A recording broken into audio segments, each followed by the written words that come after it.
Thunderbolts really surprised me. Go see this weekend. This is the type of movie that should be released in theaters. And maybe your question, of course, if you have kids, you should go and take your kids. This isn't a kids movie though. This is really a PG-13 movie, and they really do push the PG-13 because at the start of the movie starts off right in the story, and Elaine from Seinfeld, her character, is like the Nick Fury of the group, but she's trying to kill off this group of Thunderbolts, and the movie starts off with Yelena, and she's doing some job for this lady, and like it's that part of the trailer when you see her jumping off the building, and so she's, you know, she kills all these guys in a lab, and then tells Elaine from Seinfeld, you know, I can't be doing this anymore, and she tells her, okay, I have one more job for you. Go and hunt Ghost from Ant-Man and the Wasp, that villain Ghost. The actress from Killjoys, that sci-fi series. So when she goes to hunt her down, Taskmaster from the Black Widow movies also there, and John Walker, U.S. agent, is also there, and they were all sent there to hunt each other down. But then in the room where they're all fighting, it turns out to be a trap that Fontaine laid out, and she ends up trying to kill the group by trapping them inside of an incinerator, and just like erasing all these C-list characters. So that's how the movie starts. So the movie has a great premise, and then the movie doesn't stop. Now, Florence Pugh's Black Widow does a really good job of carrying the movie, but also all the other characters do, especially Ghost. I really like how they did Ghost. They made her like a femme fatale of the group, like unpredictable.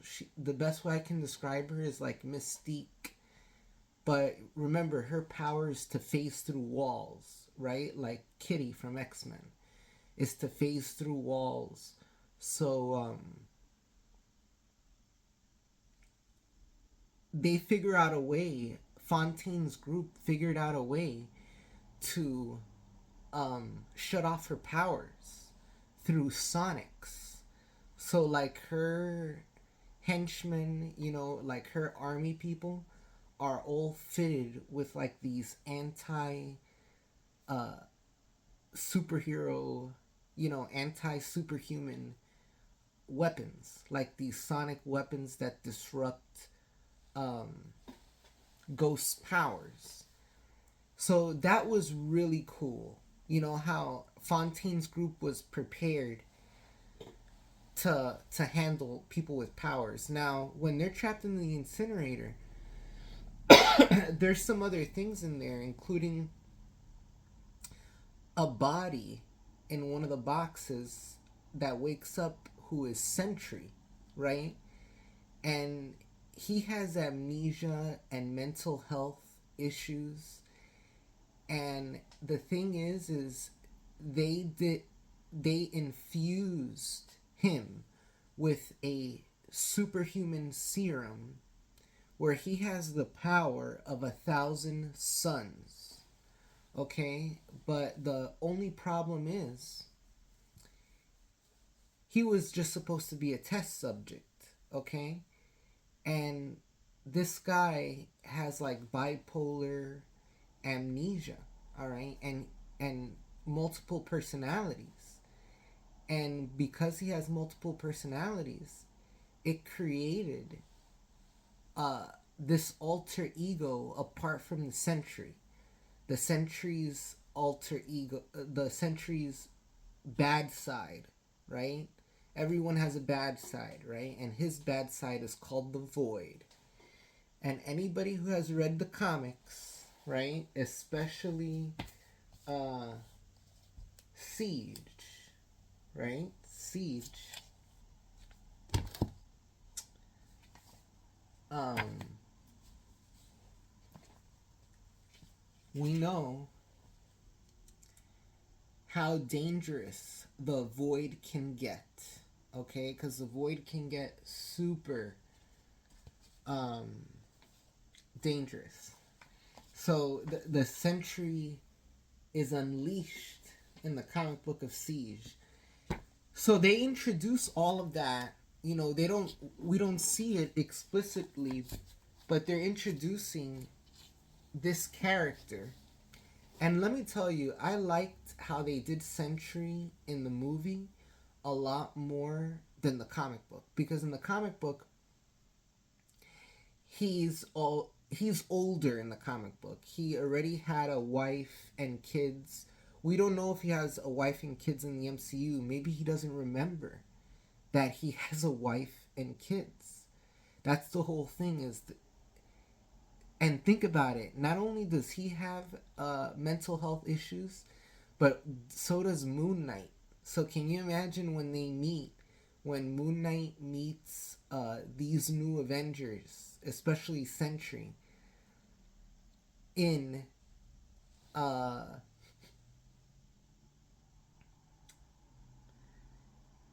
in Avengers Doomsday, because this movie it leads right into Avengers Doomsday. Spoiler alert. Okay, spoiler alert. The end credit scene, the very last scene, has to do with Black Widow in Avengers Tower. Because the end of the movie, they're about to arrest Elaine from Seinfeld, because she's been trying to kill off this team the whole movie. And the only thing she can do to clean up her mess is to make them new Avengers, right? So they're in Avengers Tower. They're the new Avengers, right? And at the end of the movie, something's coming in the atmosphere. Some interdimensional thing is coming through the atmosphere, and it turns out to be the Fantastic Four. All right, the rocket ship from the Fantastic Four. Okay, and but at the start of that scene, of the end credit scene, she's talking about how the Black Captain America has the copyrights for the Avengers name. And but you know who's the leader of this Thunderbolts team? Is Bucky, the Winter Soldier. The Winter Soldier is the leader of the team. And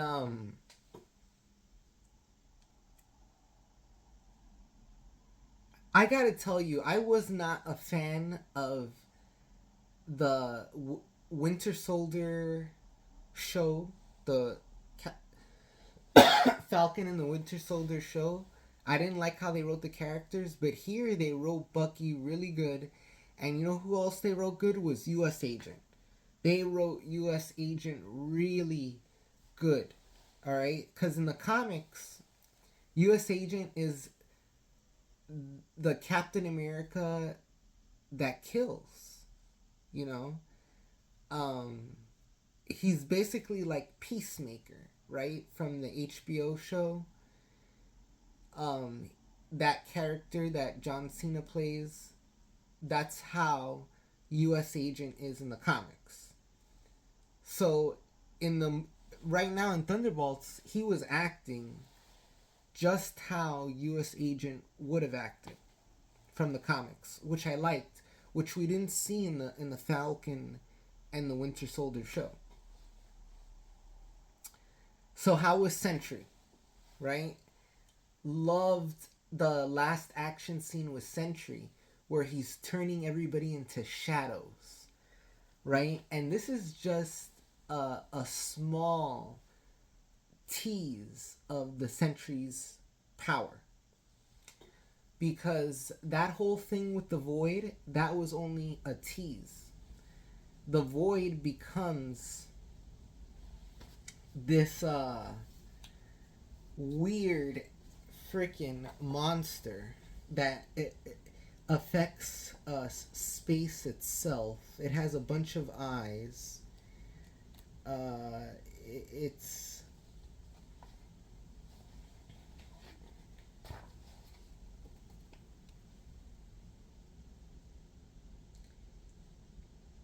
Sentry becomes so powerful that he's able to rip gods like Ares, right? His power set is just crazy.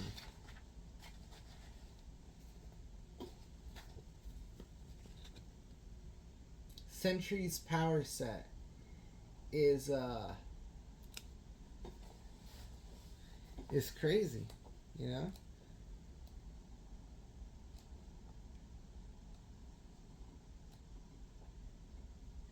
And Siege is probably the comic that you want to read.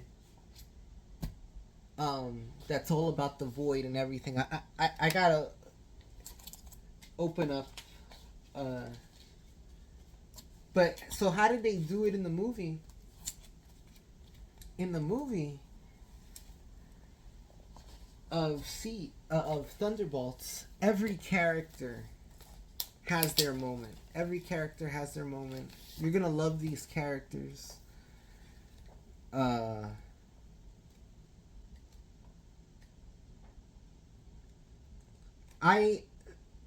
This is definitely gonna go down as one of the best Marvel movies.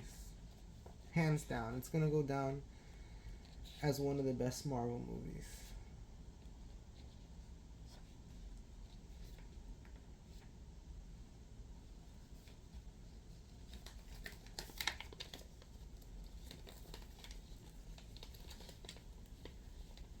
And they're teasing us that in Avengers Doomsday, these two teams are gonna meet up. Alright? These two teams are gonna meet up in Avengers Doomsday.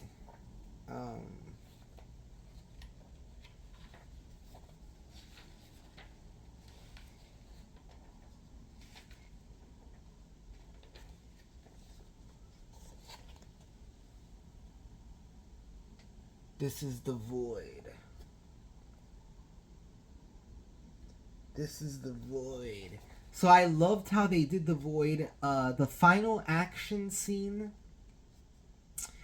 with the void, they're in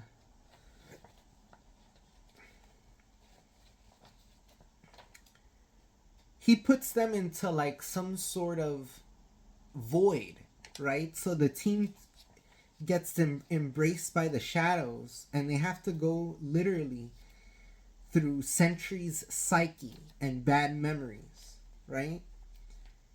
And they tell us, take us to your worst memory. And his worst memory is when he was being experimented on.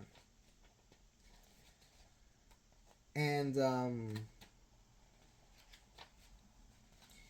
there is where they confront the void.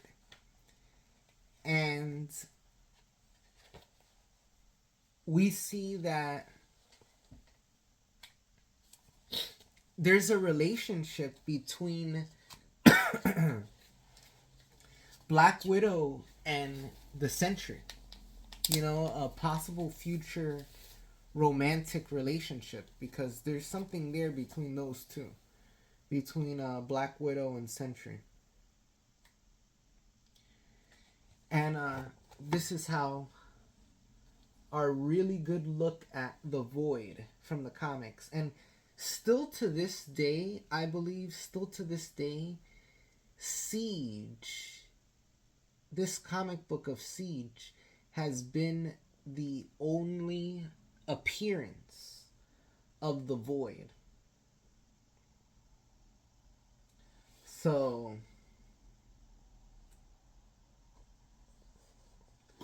Great comic book. And the movie, you know how you're watching a Marvel show like Agatha. I couldn't stand the Agatha show.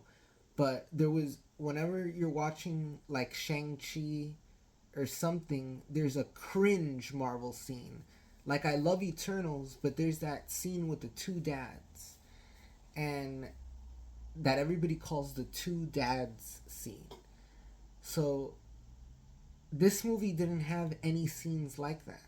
All right, it didn't have any mention of Wakanda.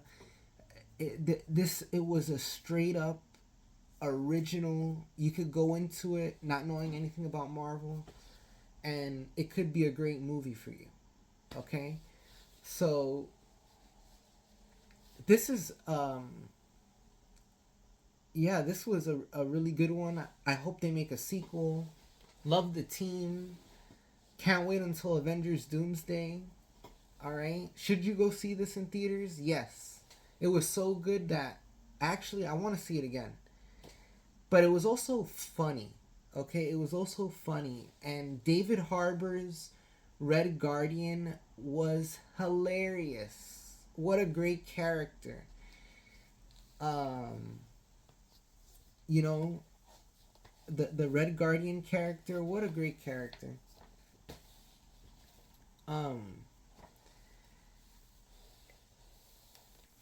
And they only have one post-credit scene, which is the scene starts off with the team in their new Avengers costumes, which look like updated costumes of their Thunderbolts costume. And they're the Avengers in Avengers Tower. And Yelena explains that the Black Captain America has the copyright rights to the Avengers. So you know that they're teasing us that not only is there another Avengers team with the Black Captain America, but that those two teams are gonna meet up in Avengers Doomsday with the Fantastic Four. Okay? And bring it on. Bring it on. But you know what I also hope is, I also hope we get a sequel to this. You know, Marvel fans and fans of sci-fi in general should go and support this movie. And let Disney and Marvel know, and bring your kids too, because yes, it pushes the PG-13, but not in a bad way. But people die in the movie. I will tell you that people die, and spoiler alert: Taskmaster gets shot in the head by Ghost in the first act of the movie. All right, and so you want to be there at the very start. You want to see the Marvel credits, because the very start of this movie, the story starts. You know how some Marvel movies, it's like kind of slow.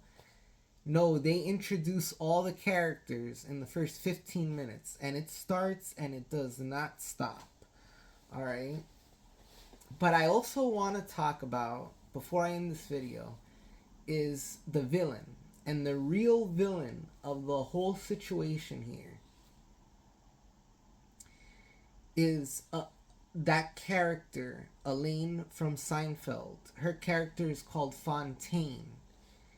And the whole movie's on the run from her while she's trying to hunt them down. Like Incredible Hulk used to be hunted down by General Ross. They're being hunted down by Fontaine. And her character tries to manipulate Sentry in the way that Sentry was manipulated by Green Goblin in the comics. And it turns out very dangerous for her. And because that whole last action scene where they're going through all their memories And the way they do it is great. Like the action when they're going through their past memories, the action was done really well. Like this was a really good third act. And they did the void really good. They're teasing us with the void because the void, uh, huh.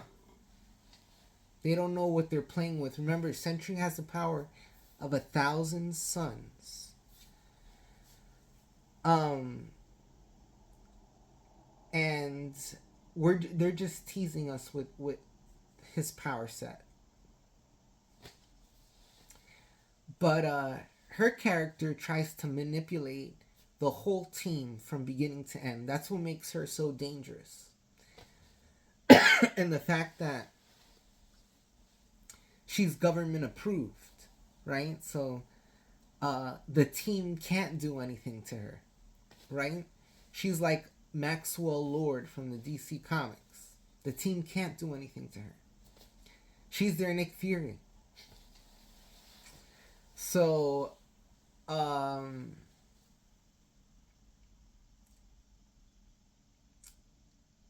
awesome.